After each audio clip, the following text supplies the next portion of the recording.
My dear students, welcome to my channel. As you know, tense is an important part of English grammar. We have to study it well. It helps you speak and write correctly. In this video, you will learn it in a very easy way. Let's begin. Learn English with Lakshman.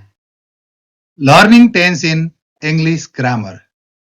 English grammar मा राम्रो दक्षता हासिल गर्नको लागि, राम्रोसँग बुझ्नको लागि भाइ बहिनीहरूले V1, V2 र V3 भन्ने हुन्छ नि जुन भर्बको फर्महरू, त्यो फर्मलाई राम्रोसँग याद गर्यो भने करेक्ट टेन्समा युज गर्न सजिलो हुन्छ. You have to memorize the V1, V2 or V3 form of the verb. Okay, के हो त याद गर्ने भन्दा के रिमाइन्ड गर्ने भनेर मैले तीनवटा एक्जाम्पलहरू दिएको छु. Eat, ate, eaten. त्यस्तै go, went, gone. Play, played, played. Study, studied, studied. यसबाट के बुझिन्छ भने यो V1, V2, V3 को एक्जाम्पल हो है. यो के भयो? इट, एट, इटनको अर्थ, इटको अर्थ खानु, एट भनेको खाइसक्यो, इटन भने भर्खर खाएको छ भन्ने बुझिन्छ है. टेन्समा यसरी युज गर्न सकिन्छ. त्यही भएर टेन्सको कुरा गर्न भन्दा पहिल्यै यो V1, V2, V3 याद गर्नु भनेर भनेको है त. ल सुरु गरौँ.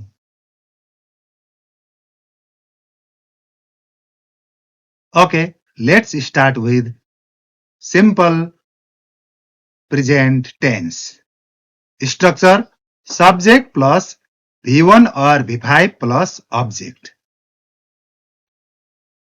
I, we, you, they हरूसँग V1 लाग्छ भने he, she, अनिलसँग V5 लाग्छ. अर्थात् V5 लाग्ने भनेको के छ नि त भन्दा थर्ड पर्सन सिंगुलरहरूसँग V5 लाग्छ. सिम्पल प्रेजेन्ट टेन्समा लाग्ने वर्डहरू कुन कुन हुन् त? यी वर्ड देख्दा बित्तिकै सिम्पल प्रेजेन्ट टेन्स भनेर बुझ्ने. ती वर्डहरू के हुन् त भनेर बुझ्नलाई यहाँ लेखेको. डेली, फ्रिक्वेन्टली, जनरली जस्ता वर्ड आए भने, प्राय जसो भन्ने वर्ड आए, दिनदिनै भन्ने जस्तो वर्ड आए भने के बुझ्ने? Simple present tense. यस्ता वर्डहरू अरू पनि आउन सक्छन्. अनि यो कस्तोमा युज गरिन्छ त भन्दा ह्याबिटमा, अनि सत्य तथ्य कुराहरूमा, डेली एक्टिभिटिजहरूमा, ट्रुथहरूमा सिम्पल प्रेजेन्ट टेन्स युज गरिन्छ. यसका अतिरिक्त यो डेली, फ्रिक्वेन्टली, जनरली भनेर दिएको छ नि वर्डहरू, यी वर्डहरू आयो भने पनि हामीले के बुझ्ने भन्दा सिम्पल प्रेजेन्ट टेन्स युज गर्नुपर्छ है भनेर बुझ्ने. For example, Riya studies science. रियाले के गर्छिन् त भन्दा विज्ञान पढ्छिन्. Next example, I teach English. Similarly, next example, they play football. उनीहरू फुटबल खेल्छन्. अब next. Okay, present continuous tense. स्ट्रक्चरमा के पर्यो त भन्दा subject plus is or am or are plus verb plus ING plus object. अर्थात् सब्जेक्ट पछि इज, एम, आर मध्ये एउटा लेख्ने, त्यसपछि भर्बमा आइएनजी लगाउने. भर्बमा आइएनजी भनेको V4 हो, त्यसपछि अब्जेक्ट.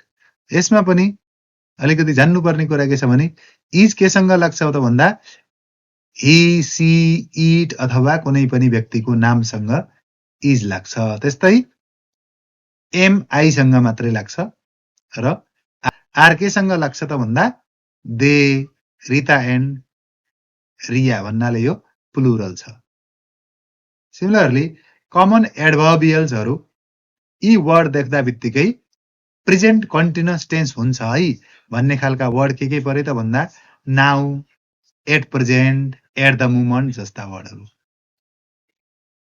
यो कसको के काममा युज गरिन्छ त भन्दा एक्सन ह्यापेनिङ नाउ. अहिले जे काम भइरहेको छ नि त्यो बताउँदा प्रेजेन्ट कन्टिन्युअस टेन्स युज गरिन्छ. For example, Riya is studying science. Riya विज्ञान पढिरहेकी छन्. I am teaching English. म अङ्ग्रेजी पढाइरहेको छु. They are playing football. उनीहरू फुटबल खेलिरहेका छन्. यसमा हामीले यो कुरा के बुझ्न सकिन्छ भने रिया थर्ड पर्सन सिंगुलर भएर रियासँग इज लाग्यो, आईसँग एम लाग्यो, देसँग आर लाग्यो है. यो पनि यसो हेर्दै गर्नु.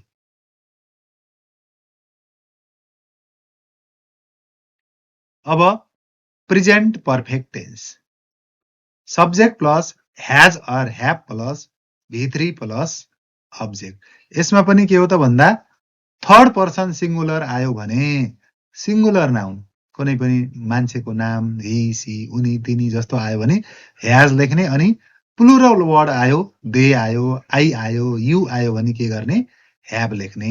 त्यसपछि V3 त अब याद गर्नै पर्छ। अनि यसमा युज हुने वर्डहरू के छन् त भन्दा अलरेडी रिसेन्टली लेटली जस्ता वर्ड देख्यो भने के गर्ने हामीले प्रेजेन्ट पर्फेक्ट टेन्स बनाइहाल्ने। यो बताउँदा के बताइयो त भन्दा रिसेन्टली कम्प्लिटेड एक्सनलाई प्रेजेन्ट पर्फेक्ट टेन्समा युज गरिन्छ भनेर लेखेको है। अब यसको इक्जाम्पलमा रिया ह्याज स्टडिड साइन्स, यहाँ स्टडिड गरेर V3 बनाइएको छ ह्याज पछि। त्यस्तै आई ह्याभ टट इङ्ग्लिस, टिचको V3 के हुन्छ त भन्दा टट। त्यस्तै दे ह्याभ प्लेड फुटबल, प्लेको V3 के गरियो प्लेड गरियो।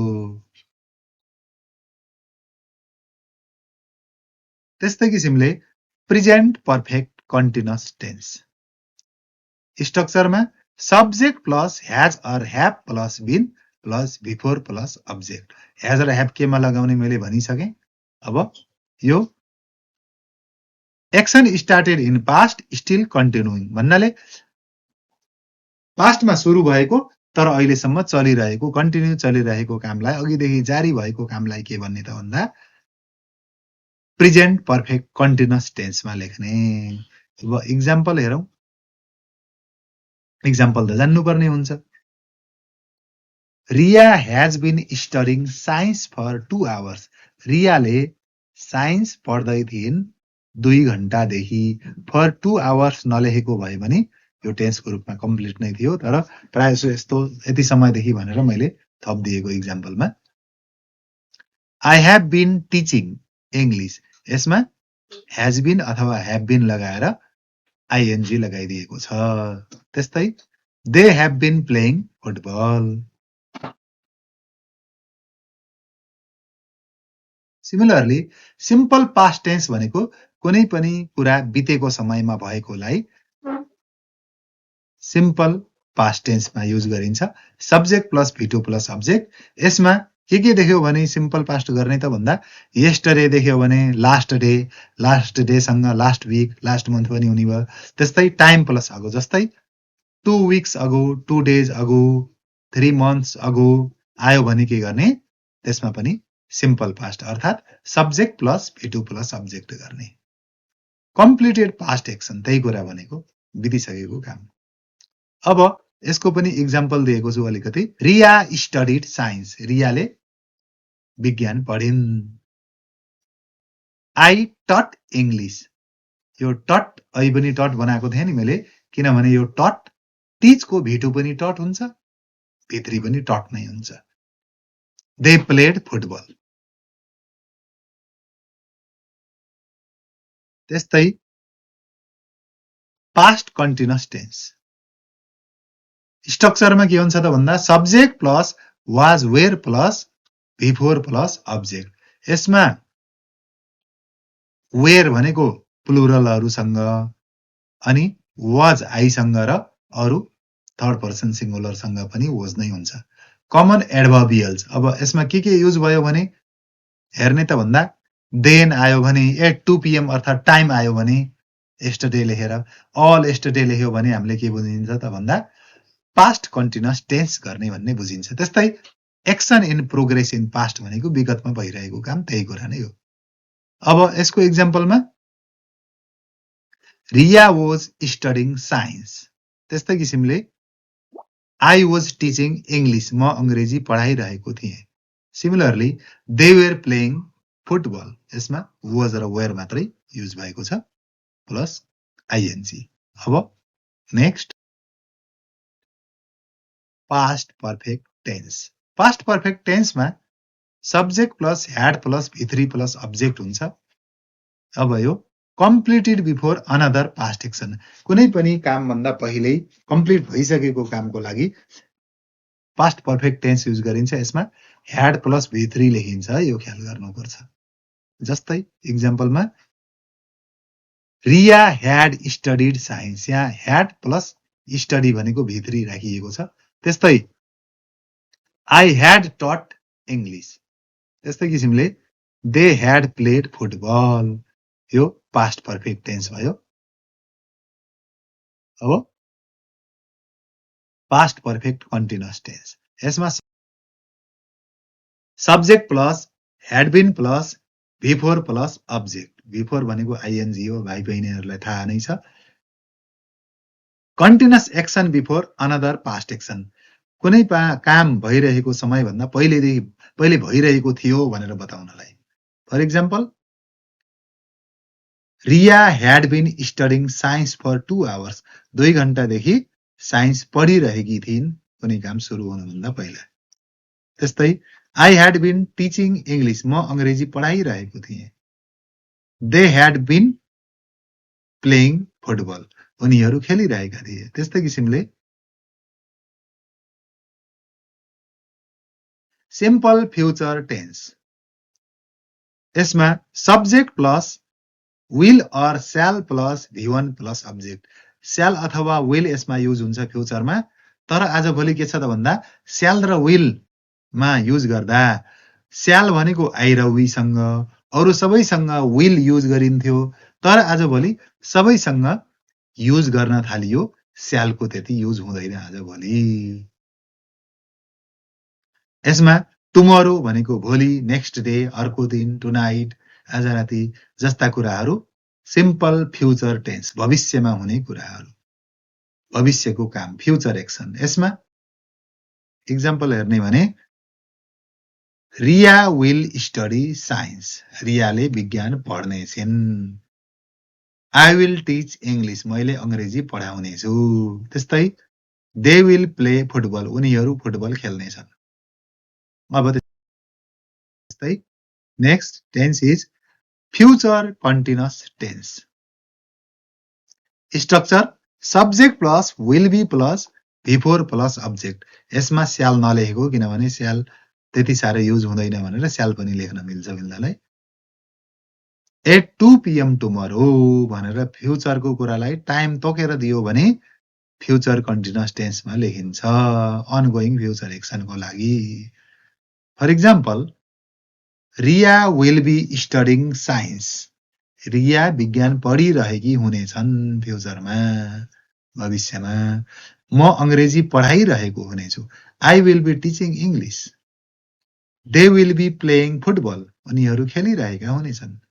त्यस्तै किसिमले अब फ्युचर पर्फेक्ट टेन्स, यसमा subject plus will have plus V3 plus object, will र स्याललाई लेखिएन किनभने स्याल आजभोलि त्यति कम युज हुने हुँदा। यसमा के हुन्छ त भन्दा बाई प्लस फ्युचर टाइम भयो भने यति समयमा यस्तो काम सकिसकेको हुनेछ भन्यो भने के गर्ने, फ्युचर पर्फेक्ट टेन्स युज गर्ने। For example Riya will have studied science, रियाले विज्ञान पढिसकेकी हुनेछिन्। I will have taught English, मैले अङ्ग्रेजी पढाइसकेको हुनेछु। They will have played football, उनीहरूले खेलिसकेका हुनेछन्। त्यस्तै अब future perfect continuous tense, subject plus will have been plus V4 plus object हुन्छ। यसमा continuous action till future time, भविष्यसम्म जारी रहने कामको लागि future perfect continuous tense use गरिन्छ। कसरी युज गर्ने त भन्दा subject plus will have been plus V4 plus object. Example हेरौँ, Riya will have been studying science for 2 hours, Riya 2 घण्टादेखि विज्ञान पढिरहेकी हुनेछिन्। I will have been teaching English, म अङ्ग्रेजी पढाइरहेको हुनेछु। They will have been playing football, उनीहरू खेलिरहेका हुनेछन्।